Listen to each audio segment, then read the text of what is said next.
All right. Hello, everyone, and welcome to our MLB Restart show for Pirate Television. I'm joined by an illustrious guest panel here of awesome MLB analysts. How are we doing, fellas? Doing great. How are you? Awesome.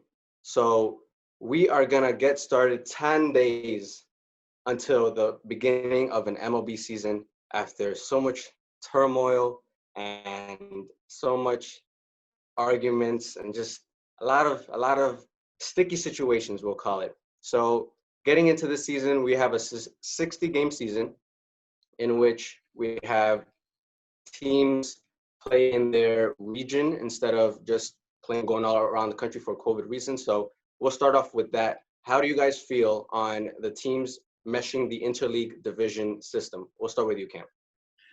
I think it's the smartest way to contain any potential outbreaks. It's definitely very interesting because you're used to just playing basically every team. But I kind of thought to myself when this news first came out about how they're going to set it up, why not play teams that are physically closer to you? Like the Mets are going down to Tampa to play the Rays, and that's a lot of travel. And I'm thinking, Pittsburgh's closer. But then I think if you're playing all these different teams and you're doing it based on location, all the teams are going to be playing everyone. So I think having the centralized 10 just stay together is going to be the best way to contain something if an outbreak does occur. So I think it's a smart system. I like the system. I'm not sure if it's the best available option. Like looking at what the MLS, NHL, and NBA are doing with their containment bubble strategies. I mean, it's easier to do that with sports that need smaller arenas and don't need massive baseball fields that are perfectly groomed like the way MLB fields are. Like, I think this situation makes sense for Major League Baseball, but I don't know if it is the safest COVID-19 protocol being taken out of all the major sports leagues, To be honest, it just sucks because there is no right way to go about doing it. Right. And yeah, it's bad for like say the Yankees and Mets, who now it's controlled in New York, and now they have to go down to play the Marlins and um the Rays down in Florida, where it's starting to be less contained. And it's just a bad situation. And then when you think about the playoffs that come a lot later, that's when everyone in every area starts meeting, and that's when the second part of the outbreak is supposed to happen, the second spike. So there's just no perfect way to do it. So we'll just have to roll with the punches and see what happens. Like none of us are COVID-19 or coronavirus experts of any way, shape, or form, but the four of us studying like how these major corporate leagues are handling these situations, it's going to be interesting to see how these professional teams traveling back and forth in baseball end up reflecting what's happening nationally. Yeah. I'm interested to see if one division has an outbreak, let's say the East or the West or the Central, do the rest of the teams keep going? Like if you have to shut down 10 teams, what happens to the other 20? Are you still going to play and just let them play out the playoffs? I think that's going to be interesting. If something does go wrong, then how is the MLB going to adjust? One thing I've noticed is that I feel like the league is going to take this and just move over and push through full steam ahead. I feel like we're in too deep. The season's 10 days away, and people testing positive for COVID, it's not going to slow down this operation. We've seen already many players test positive, and I feel like that's just going to be part of the game for the foreseeable future. People are going to test positive, and they're going to be quarantined, and they're going to come back whenever they can. So, yeah, Balsamo, this has never been done before, and there's no playbook. There's no set of rules on how to do this. So since this is the first time, we're seeing different methods on how to handle it. We see the NBA and the NHL having a hub and a bubble. And we're seeing MLB take the risk of having more of them. There's people going to go back to their families in their city and be people. So hopefully the protocol can be able to stand and the testing is reliable and things don't get, I guess, messy in that sense. So it's going to be very interesting to see how things go. So moving on from that, have a new set of rules.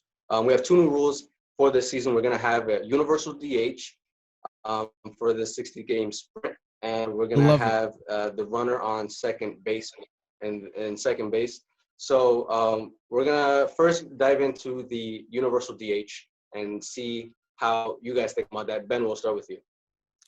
I love the universal DH. I think that the NL has needed to stop making pitchers hit for years now.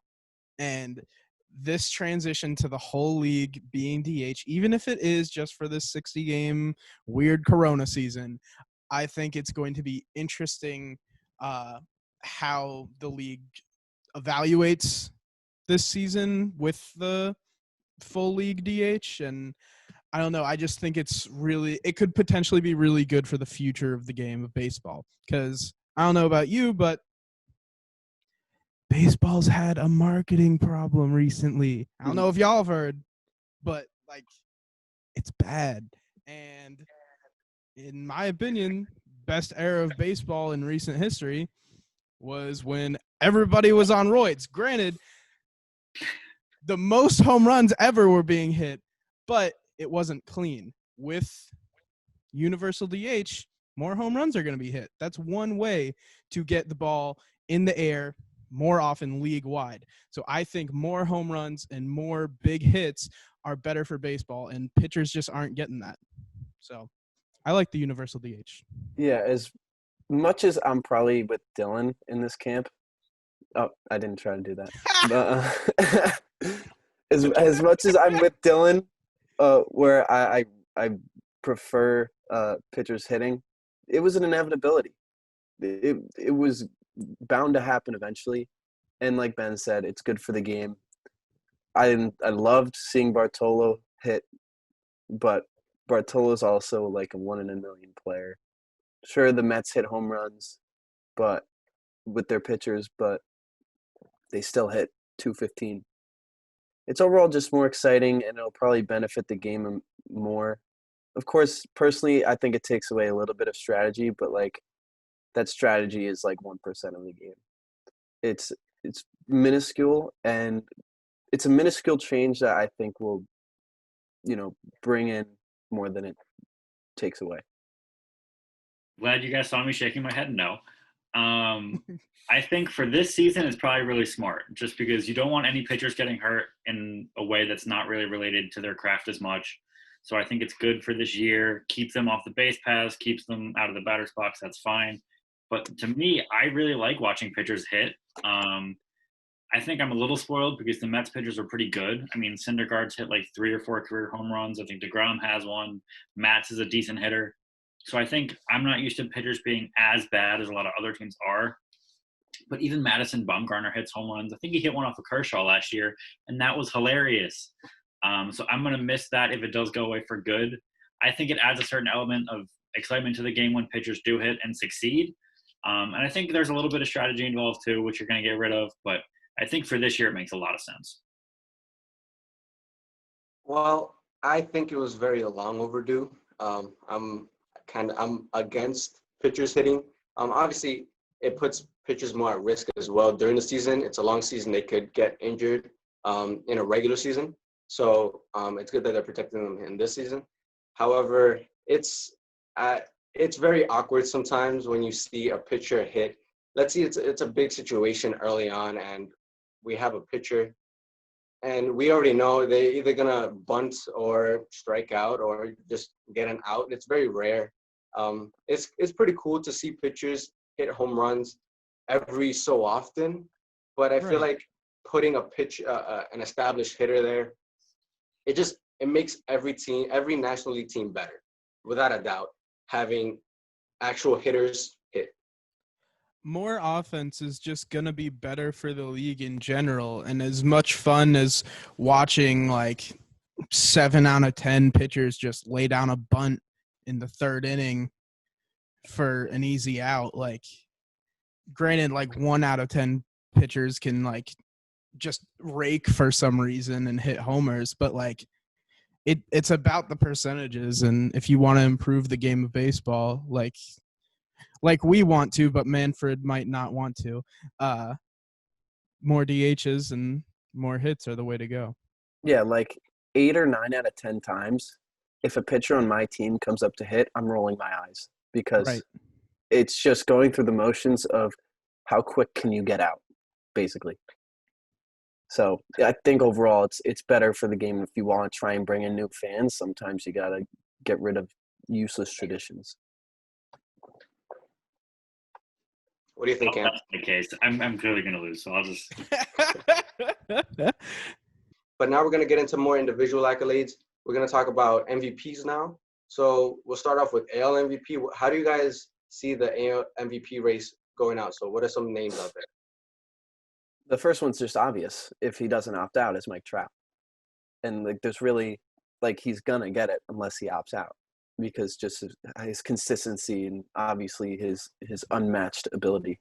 But if he opts out, that's when the discussion starts. Like who can get that? And first guy that comes to my mind is Aaron Judge, because just he's just always around there in that area of being one of the best in baseball.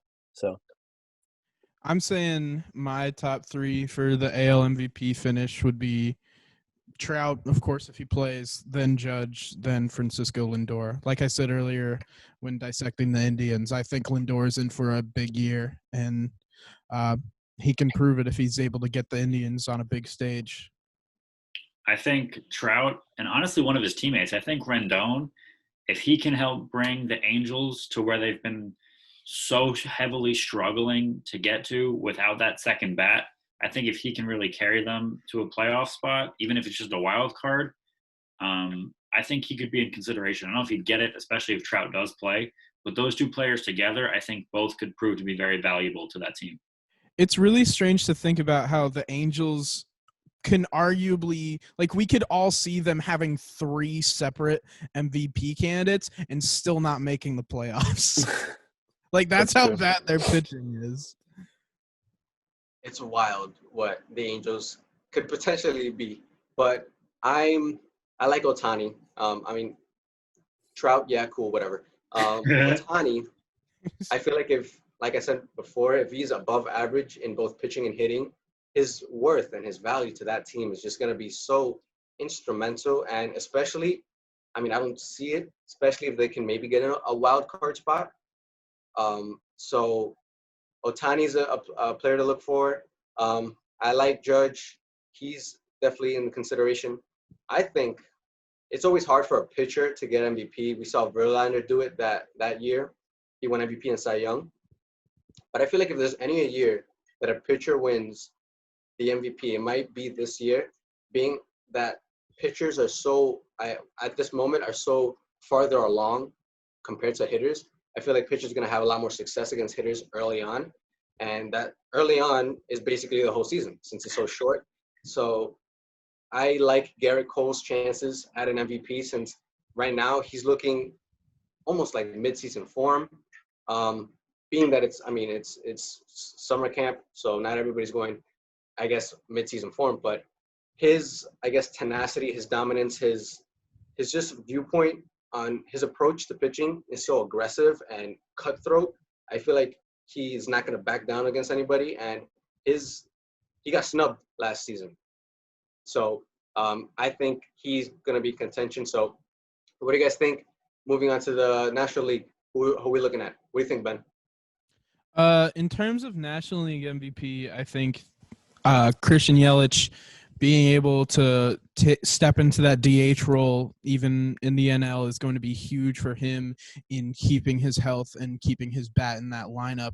I think Yelich is going to provide a lot for that Brewers team this season and be one of the most impressive hitters in baseball for 60 games and earn a good shot at the NL MVP award once again. So I think my top 3 finish is Yelich, Acuna, Mookie Betts. I said Judge before, but I'm going to stick in the East. I'm going to say Juan Soto because he just proved that despite his age, his game is more mature than like 50% of MLB. And he has just so much talent. He could prove to be better than Acuna. So I think he could swipe that from Yelich and could give Betts a good run for his money. Ronnie, I think you said that this is, if any year for a pitcher to win MVP, it would be this year. And I cannot express to you how tempted I was to pick Jake DeGrom. But Brendan, you talked about it. I think I had said it off camera when we were preparing for the show. I think if Arenado can sneak the Rockies into a wild card spot, he's going to really have to carry that team. He's great with the glove. We know that he wins a lot of gold gloves. So I think Arenado would probably be my favorite if he can carry that team. Right now, Betts is listed as the runaway favorite for, I guess, like betting-wise, odds-wise. His odds are the runaway favorite for the NL MVP. Yelich is a very good one. But some of the younger players like Acuna, and this one's a sneaky one. I really like Fernando Tatis Jr., and he's the best player on his team. Great rookie season, got injured. He might get some sneaky top MVP votes. We'll see. But I guess I think it might be Betts. Betts is just so good of a player, and going into such a great team is just gonna catapult his status, I guess, as a great player. And this is contract year, so he's gonna go all out. Now, Do you think that Tatis doing something similar to like what Dylan said with Arenado would be possible? Like if Tatis got the Padres to that wild card spot, he could be in good consideration for the award? most definitely, because the Padres, they are seen as like an outsider team compared to the Rockies. But if they're competitive and he puts up astounding numbers like he was on pace to do last year and what he did do, and he's a wizard at shortstop, his defensive highlights are just out of this world. So defense, offense, and his just electric ability, I feel like definitely. And also, as much as we were saying, like, you can't judge him yet, we can't sleep on Pete Alonso because he just had an absurd Definitely. season last year. I think Alonso's a candidate. I just think calling him the second best second baseman in baseball First baseman. as of today is a little too early for Buster Olney to be saying and I totally agree with that. But, you know, he has proved that he can hit at this league. right. And, yeah, Enough we about can't sleep bats. on it. Enough about bats. Let's head over to the mound. Who are we seeing for AL Cy Young? What do you think, Camp? I have a really strong feeling I know where Ben's going to go, so I'm going to try and mix it up a little bit. I think Verlander's obviously in contention again. He won it last year. He's incredible, and now he's going to be the ace of that staff, so he's going to have a little more pressure to succeed. But I'm just going to throw out some fresh names, a couple guys that I would consider candidates. Hyun-Jin Ryu, his ERA last year was better than anybody in the AL. So now that he's in that league, if he keeps up as good of numbers, he could be in contention. As well as Shane Bieber. He's an innings eater. He had the second most innings in baseball last year, and I think he finished fourth in ERA in the American League with a lot of strikeouts as well. So I think those two guys could be fresh names that in the shortened season where pitching is really important, their success could lead to that reward. But I'll let Ben tell you the obvious answer now. No, I agree with you, Camp. I think Bieber and Clevenger are going to be awesome in Cleveland this season, have a lot of success on their mound, and help Cleveland win that NL Central over Minnesota. I think their pitching, in addition to, I know I've been spouting Lindor propaganda all night, but I really think Cleveland's going to be a good team, and their pitching's a big part of that. But as much as Bieber and Clevenger can do on the mound, I think, like Ronnie's been saying, Garrett Cole is arguably the most dominant pitcher we've seen in a long time. Like, yeah, he didn't technically get the award last year, but everyone knew Garrett Cole was the pitcher batters feared most last season. Like, that man is on a roll, just signed the biggest deal in baseball history for a pitcher. Like, we're about to see some of the most impressive pitching of the decade from Garrett Cole. But as for runners-up, I think Clevenger and Bieber are very good. I also think Jose Barrios is really good, and Charlie Morton has a chance as well at the award. So I think I think there's a lot of good pitchers. I think there's some good ones, especially in the AL. Yeah, and don't sleep on Blake Snell either, former winner Blake Snell. Blake Snell is overrated and not that good. Well, he won Cy Young, so. So did Ubaldo Jimenez. You know what? What do you think, Brendan? Yeah, I said Blake Snell, but like all of this is a really roundabout way to say Garrett Cole because yeah, he's just far and away the best pitcher in the AL. It seems right now. Mhm. Yeah, I think it's his to lose. Mhm. He's the Mike Trout of pitchers right now. Yeah, kind of. That's weird to Yeah. think about, but yeah. Yeah. All right. In the NL, who do we think is gonna come away with the Cy Young? Dylan, don't say it yet. Yeah. I think the East is going to have a hell of a lot of talent pitching wise. Strasburg, Scherzer, but you just can't doubt Jacob deGrom. You just can't. Yeah, Jacob deGrom is. One might call him the Mike Trout of pitchers. I think it's hilarious you guys call Garrett Cole that when Jake DeGrom's won the Cy Young each of the past 2 years. No, I meant in the AL. deGrom, trust me, especially in playing 40 games in that NL East, I think deGrom is going to win another Cy Young, but don't sleep on Flaherty and don't sleep on Scherzer. I think any of those three could come away with the Cy Young and no one would be shocked. I think it's going to be a three-peat for DeGrom. The one knock against him last year was that he didn't have a lot of wins because his bullpen was blowing all of them. Wins are a useless stat, though. That's true, but that was the one thing that people were saying against DeGrom. I completely agree with you. But I think this year having a bit of a better bullpen will help him with wins and even just further his dominance in the NL Cy Young race. Yeah, it's a testament to how dominant he truly is when he's at his best because he had a rough patch last year, I believe, in the first half. Yeah. And he's still recovered and then some and got a Cy Young out of it. Yeah. If there's ever a pitcher that's going to go back to back to back, it's going to be Jacob deGrom. Mhm. Or Garrett Cole in 3 years. Yeah. The overall talent in MLB right now is absurd. Very pitching and hitting. I really like Flaherty though. Flaherty, he put on a great second half season last year, and he's a sleeper depending on how the Cardinals do. But deGrom is the obvious pick, and now home stretch, World Series matchups. What do you guys think, Brendan? Who do you have in the Fall Classic? I mean, like, it's very hard not to say Yankees-Dodgers. But, like, where else are you going to go, to be honest? Unless they just do the ultimate choke job, that is Reds. what's going to happen. Yankees-Reds. That is what's going to happen, is Yankees-Dodgers. And it sucks because I'm not, like, going out on a limb, making any wild predictions, but, like, come on. It's inevitable. Yanks, Dodgers, Yanks in 6. Yeah, as we've been talking about this, I'm trying to rack my brain for other teams that I think could even have a potential to make the World Series. It's so hard. I'll say Twins as a sleeper in the AL. And I'd like to say the Mets in the NL, even though I don't think that's actually true. But I'll say it because why not? I'm just going to pick someone different. So I'll say Twins, Mets. Why not? Good stuff. Our producer, Christian, is saying Orioles, Marlins. Very interesting choice there.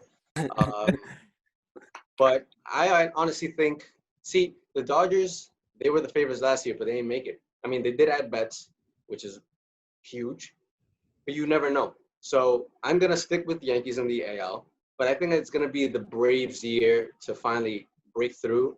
And I feel like that's what it should have been last year, Yankees-Braves. And Interesting. I think when we did the postseason preview, Ben, I think that was your pick, Yankees-Braves, last year. That was my pick in last year's preview. Last year's preview was fun. This year's preview has also been fun. Any final thoughts? Yes. Grand I didn't say my winner. I would say Yankees in 7 in the Yankees-Dodgers matchup. I didn't say my winner. I realized when Ben said his winner, I was like, wait. Yeah, I think the Yankees probably are going to get, I think it's 28 this year. But in my Mets-Twins prediction, I'll say Twins in 6. Mm-hmm. All right. Mets. And I just realized you said Mets. I'm going to say Yanks in 7 because we like 7 games. We like game 7s. Oh yeah, yes we do. I think if it is Yankees Dodgers, that series is going to be like absurdly exciting. Going to be up there with the all-time greats, especially with this coronavirus season. And yes, that is it. We have talked a lot of baseball. It was good to talk sports finally. 10 days. Mark your calendars. The season starts in 10 days. Mets, Yankees play a scrimmage game this Saturday. So they're coming back. We're getting baseball back. Who would have thought? For my illustrious panel of analysts, I thank everyone for tuning in and watching this MLB Restart preview. And make sure to tune in to PTV for other sports. We're going to have NHL and basketball talk coming up, and hopefully NFL talk in the more distant future. So thank you, everyone, for watching, and keep it locked for more content. Peace out, everybody. See ya. Thanks so much for watching our MLB Reset preview show. This was a shorter version. We have a longer version where we go deeper into depth on all the teams and break down each division in the league. So if you are interested, make sure to check the description for the longer video, and I'll see you there.